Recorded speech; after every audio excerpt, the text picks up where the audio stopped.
Today, thousands of farm workers live under savage conditions, beneath trees, and amid garbage and human excrement near tomato fields in San Diego County.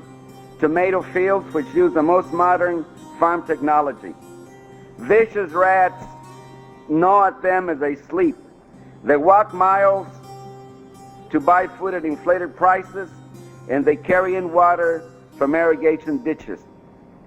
All my life, I have been driven by one dream, one goal, one vision: to overthrow a farm labor system in this nation that treats farm workers as if they were not important human beings. Farm workers are not agricultural implements. They are not beasts of burden to be used and discarded. That dream was born in my youth. It was nurtured in my early days of organizing. It has flourished. It has been attacked. Working and living conditions for many farm workers have improved little since Cesar Chavez organized in California in the 1960s and 70s. However, the fields of Ohio and North Carolina have been at the forefront of a new farm worker movement led by labor rights activist Baldemar Velasquez, founder of the Farm Labor Organizing Committee, or FLOC. Using tools of civil disobedience and nonviolent protests, Velasquez has changed the lives of thousands of farm workers. Speaking Truth to Power, the story of the Farm Labor Organizing Committee. The South has proven to be a difficult environment for organizing due to the region's racial divide and anti-unionism.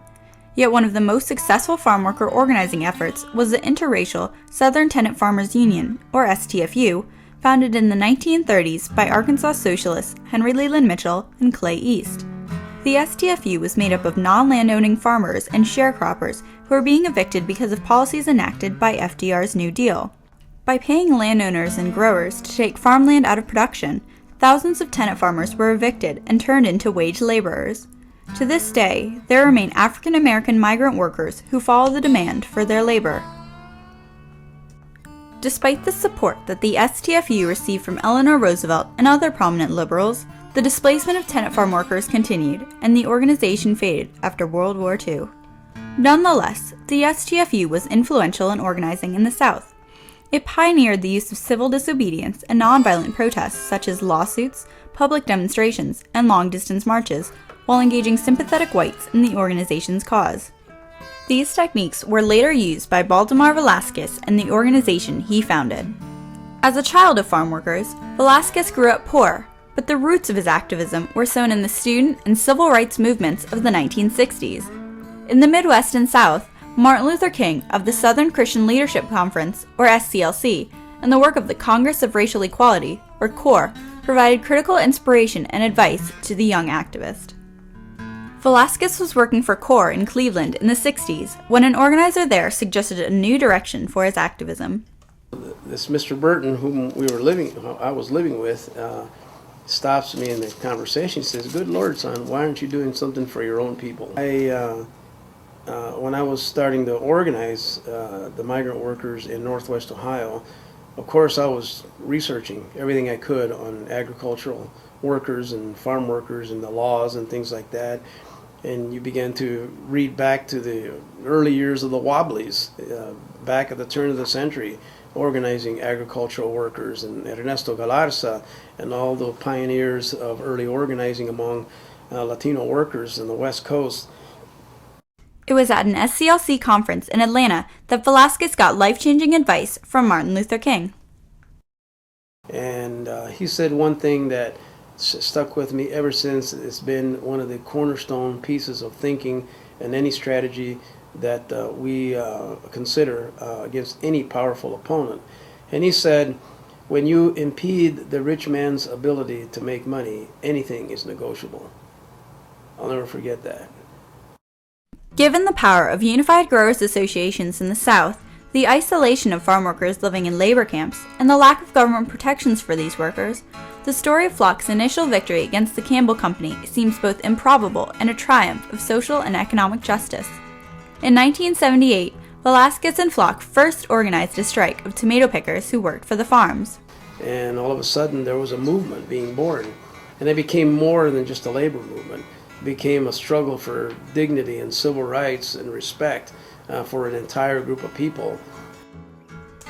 In the struggle to provide farm workers with better working conditions, pay, and benefits, Velasquez decided to take the fight to the corporate buyer of tomatoes, Campbell's. He organized a boycott in 1979, and when that did not bring Campbell's to the table, in 1983, he organized a march in the spirit of his mentors Chavez and King. So we took the cause to the East Coast, the world headquarters of Campbell Soup in Camden, New Jersey, which is right across the river from Philadelphia. And so we marched from Toledo to Camden, New Jersey, about 600 miles. And it took us 36 days, I believe, to walk 18 miles a day. And we took 100 people, 100 workers, and we marched with our families. My own son learned to walk in Cleveland, Ohio. He learned to be a toddler in Cleveland, Ohio. But it took more than a march to get Campbell's attention to the plight of the farm workers who pick the tomatoes that end up in its juice, soup, and sauce products. It wasn't until FLOC organized a public awareness campaign and boycott of Campbell's financial partner, Philadelphia National Bank, that the conflict was resolved. Putting King's advice into action, FLOC had impeded Campbell's way to make money. In 1986, Campbell's gave in to FLOC's demands and forced their suppliers to sign an agreement with FLOC on behalf of the farm workers. So we were able to increase the prices for the farmers, to give them the ability to increase better the conditions for the workers and better their pay. In the late 80s, Velasquez shifted his attention from Ohio to the other major region of the U.S. where pickles are produced, farms in North Carolina, to what several writers have called the sweatshops in the fields. Agriculture depends on a steady flow of mobile labor to work the huge fields of seasonal harvests. Unfortunately, virtually every labor protection passed on both the federal and state level excludes agricultural workers. The work is hazardous. Workers are exposed to pesticides and they work long hours with minimal breaks. Accidents and deaths are commonplace. Wages are low. Benefits non-existent. The workers are housed in labor camps with substandard living conditions.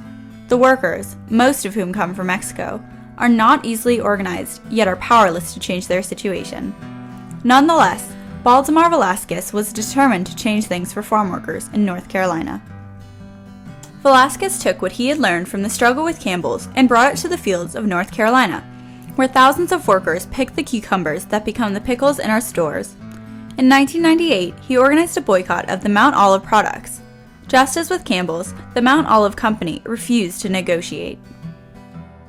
I think if you told a North Carolina farmer that he had to have a labor union in order to do business with you, he would tell you that he would grow other crops and would not grow cucumbers for our company or any other pickle processor that was making that demand on him.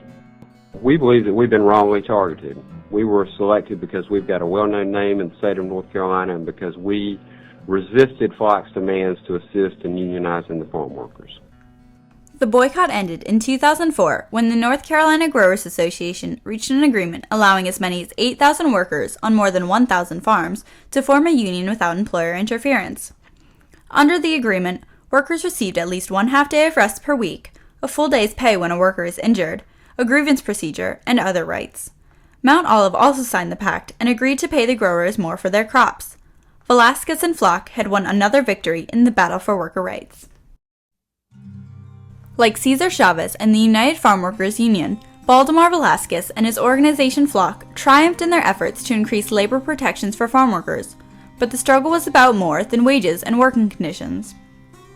When I see a person change from oppressed and oppression and lifts that mantle, that yoke off his shoulders and becomes a free person, I think that that is the triumph, because it's the triumph of the human being and the soul.